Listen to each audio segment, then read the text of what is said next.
வணக்கம். இது வலம்புரி ஐயப்பன் காலச்சக்கரம். நான் உங்கள் மலையாள மாந்திரிகர் NN சந்திரகுமார் மற்றும் தாந்திரிக நிபுணர் ஓம் காகத்வஜாய வித்மகி கக்ககஸ்தாய் தீமகி தன்னோ மந்த பிரசோதயாத். இந்த காணொலி பார்க்குற உங்களுடைய வாழ்வில் அனைத்து நலங்களும் அனைத்து செல்வங்களும் நீண்ட ஆயுளையும் ஆரோக்கியத்தின் அன்றாட வழிபடுகிற வராகியும் இந்த பிரபஞ்சத்துடைய நீதிமான் சனீஸ்வர பகவானும் நான் வணங்குகிற ஐயப்பனும் உங்களுக்கு உங்கள் குடும்பத்தாருக்கு நல்லதொரு வாழ்வினை தரட்டும் என்று கூறி இந்த நாள் இனிய நாள் அமையனுடைய மனப்பூர்வமான வாழ்த்துக்கள். முதல் முறையாக இந்த காணொலி நீங்கள் பார்க்குறதா இருந்தால் சப்ஸ்கிரைப் பண்ணிக்கோங்க. இன்னைக்கு இந்த காணொலியில் நம்ம என்ன பார்க்க போறோம்னா, இதுவரைக்கும் நம்ம பல்லாயிரக்கணக்கான வீடியோகள் பல்வேறு சேனல்களிலும் பல்வேறு யூடியூப் தளங்களிலும் வெளியிட்டிருக்கேன்.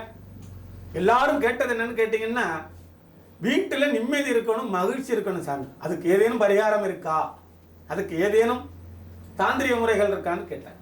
ஒரு வீடுன்னு இருந்தால் அந்த வீட்டில் நிம்மதி இருக்கணும், மகிழ்ச்சி இருக்கணும். பணங்காசு அப்புறம், ஆடம்பரமான வாழ்க்கை அப்புறம், வண்டி வாகனம் அப்புறம், கார் அப்புறம், ஏசி அப்புறம், பெட்ரூம் அப்புறம், மற்ற விஷயங்கள் அப்படி. ஒரு மனிதனாக பிறக்கப்பட்ட ஜீவராசிக்கு நிம்மதி சந்தோஷம் இருக்கணும். ஒரு 4 பேர், கணவன் மனைவி, ஒரு ஆண் குழந்தை பெண் குழந்தை 4 பேர் இருக்காங்க. அந்த வீடு மகிழ்ச்சியாக இருக்கணும், சந்தோஷமாக இருக்கணும். இதுக்கு என்ன பண்ணலாம்?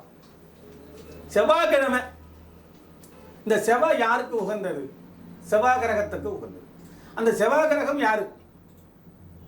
மிகப்பெரிய பொருளாதார முன்னேற்றம் தரக்கூடிய ஒரு செவ்வாய் பகம். 3000 கோடி ரூபாய் செலவு பண்ணி ஒரு விண்கலத்தை மேல அனுப்புறாங்க நிலவுக்கு. அந்த விண்கலம் அங்கிருந்து படம் முடிச்சு கீழே அனுப்புது. செவ்வாய் கிரகத்தில் இருக்கிற மணல் எல்லாம் சிகப்பு கலர்ல இருக்கு அப்படின்னு சொல்லி, இதனால ஒரு புதுசா இருக்குன்னு ஒரு ஆய்வுக்கு உட்படுத்துறாங்க. நிறைய வலைதளங்களில் இருக்கு, நிறைய காணொளிகளில் இருக்கு. செவ்வாய் கிரகம் சிகப்பு கலர்ல அங்க இருக்கிற மணல்கள் இருக்குன்னு சொல்லி விண்கலம் படம் முடிச்சு கீழே அனுப்புது. இதை வெளியிடுறாங்க. வெளியிட்ட உடனே அந்த வயதான முதியவர்கள், அந்த வயதான பெரியவர்கள் சொன்னாங்க, இது உங்களுக்கு இப்பதான் தெரியுமாடா, எங்களுடைய முன்னோர்கள் அன்றைக்கே சொல்லிட்டு போயிட்டான், செவ்வாய் கிரகம் சிவப்பு கலர்ல தான் இருக்கு, இதுக்கு ஏன் நீங்க 3000 கோடி ரூபாய் செலவு பண்ணினீங்க, ₹1 கற்பூரம் வாங்கியிருந்தாலே போதும்னு கேட்டாங்க. என்னையா சொல்லுறீங்கன்னு ஆச்சரியமா கேட்கும் பொழுது, நவகிரகங்களை போய் பாரு, அங்க 9 நவகிரகம் இருக்கும். ராகு, கேது, குரு, சனி, செவ்வாய், புதன், வியாழன் சொல்லி நவகிரகங்கள் இருக்கும். அதை நம்ம சுத்தி வருவோம். 9 தடவை சுத்த சொல்லுவாங்க. காரணம் என்னன்னா, அந்த கோள்கள் பூரா சுத்திக்கிட்டு தான் இருக்குன்னு அர்த்தங்கிறதுக்காக அந்த இதை சுத்த சொல்லுறது. அதுல செவ்வாய் பகவானுக்கு சிவப்பு கலர்ல ஆடை கட்டியிருப்பாங்க. தட்சிணாமூர்த்தினா மஞ்சள் கலர், செவ்வாய் பகவான்னா சிவப்பு கலர், சனி பகவான்னா கருப்பு கலர். ஏறத்தாழ 5000 ஆண்டுகளுக்கு முன்னாடி 18 சித்தர்கள் வாழ்ந்தது உண்மை, வரலாறு உண்மை, மகாபாரதம் உண்மை. அந்த செவ்வாய் பகவானுக்கு சிவப்பு கலர்ல துணி கட்டினது உண்மை. அதுக்கு பிறகுதான் மேல செவ்வாய் கிரகம் சிவப்பு கலர்ல இருக்குன்னு சொன்னாங்க. சிவப்பா இருக்கு அந்த மணல்னு இதை முன்னாடியே சொல்லிட்டாங்க. அதனால செவ்வாய்க்கிழமை கால நேரம் ஒரு சின்ன பால் சொம்பு ஒன்று வாங்கிக்கங்க. சில்வர்லயோ பித்தாளையிலேயோ உங்க வசதிக்கு தகுந்தாற் போல வாங்கிக்கங்க. அதுல நல்ல நூல் சுத்தி டெக்கரேஷன் பண்ணுங்க. வெள்ளை நூல் மஞ்சள் நூலால சுத்தி டெக்கரேஷன் பண்ணிட்டு, அந்த பால் சொம்புல கருஞ்சீரகம், வெண்கடுகு, வசம்பு, ஏலக்காய், கிராம்பு, வெற்றிவேறு, அதிமதுரம், அத்தரு, புனுகு, சவ்வாது, அரகஜா, குங்குமம், கோரோசனை. சவ்வாது அதிகமாக அதில் போடுங்க. மல்லிகைப்பூவை உள்ள போடுங்க. ஒரு எலுமிச்சம்பழம் போடுங்க. சாம்பிராணி கொஞ்சம் போல அதை தூள் பண்ணி உள்ள போடுங்க. இதெல்லாம் போட்டு மேலே ஒரு தேங்காய் ஒன்று வச்சு, அதை பட்டு நூலாலேயே, அது கும்பத்துண்டுன்னு பேர், ஜவுளி கடையில் கேட்டிங்கன்னா கிடைக்கும். ஒரு பட்டு துண்டால மேலே கும்பம் மாதிரி கட்டிடுங்க. கடைசியாக இருக்கிற விஷயம், அதிக ஜவுளி கடையில் நவகிரக துணின்னு கேட்டிங்கன்னா 9 கிளறால ஒரு பண்டல் மாதிரி ஒன்று தருவாங்க.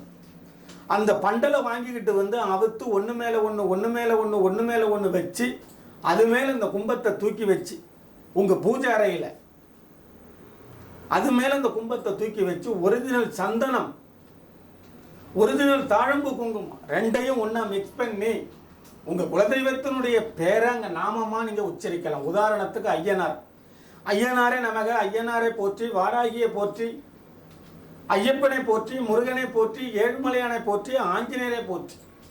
இந்த மாதிரி ஒரு 10,008 ஊரு கொடுத்து அதுக்கு தீபங்கள் காமிச்சு நீங்கள் வழிபடும் பட்சத்தில் உங்கள் வீட்டில் லட்சுமி தாண்டவம் ஆடுவோம். மகிழ்ச்சி, நிம்மதி, சந்தோஷம், பொருளாதாரம், கணவன் மனைவி ஒற்றுமை, நல்ல மருமகள் அமைகிறது, நல்ல மாப்பிள்ளை அமைகிறது, வண்டி வாகனம், சொந்த வீடு, இப்படி பல்வேறு விஷயங்களை நீங்கள் அனுபவிக்கலாம். இந்த தேங்காயை என்ன பண்ணணும், மாற்றிருங்க.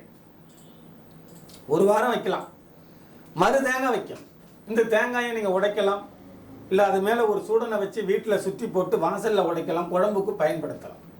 இந்த கும்பம் பூஜை அறையிலே தான் இருக்கணும். அந்த நவகிரக துணி மேலே இந்த கும்பம் இருந்துக்கிட்டே இருக்கணும். 3 நாளைக்கு ஒரு தடவை 4 நாளைக்கு ஒரு தடவை நீங்கள் அந்த தேங்காயை மாற்றலாம். அந்த தேங்காய் மேலே சந்தன குங்குமம் வச்சு பூவெல்லாம் போட்டு அலங்காரம் பண்ணி அதை ஒரு தெய்வமாக நினச்சி நீங்கள் வழிபட்டால் மிகப்பெரிய நன்மை. நீங்கள் பயன்படுத்தலாம், உங்கள் பேரம்பேத்தி பயன்படுத்தலாம், பிள்ளைங்க பயன்படுத்தலாம், வம்சாவழியாக பயன்படுத்தலாம். இந்த கும்பத்தை நீங்கள் கலைக்கணும்னு அவசியம் இல்லை. மீண்டும் ஒரு நல்ல தகவலோடு அடுத்த காணொலியில் உங்களை சந்தித்து வர உங்களிடமிருந்து தற்காலிகமாக விடைபெறுவது உங்கள் அன்பு என்என் சந்திரகுமார், மலையாள மாந்திரிகர் மற்றும் தாந்திரிக நிபுணர். நன்றி, வணக்கம், வாழ்க வளமுடன்.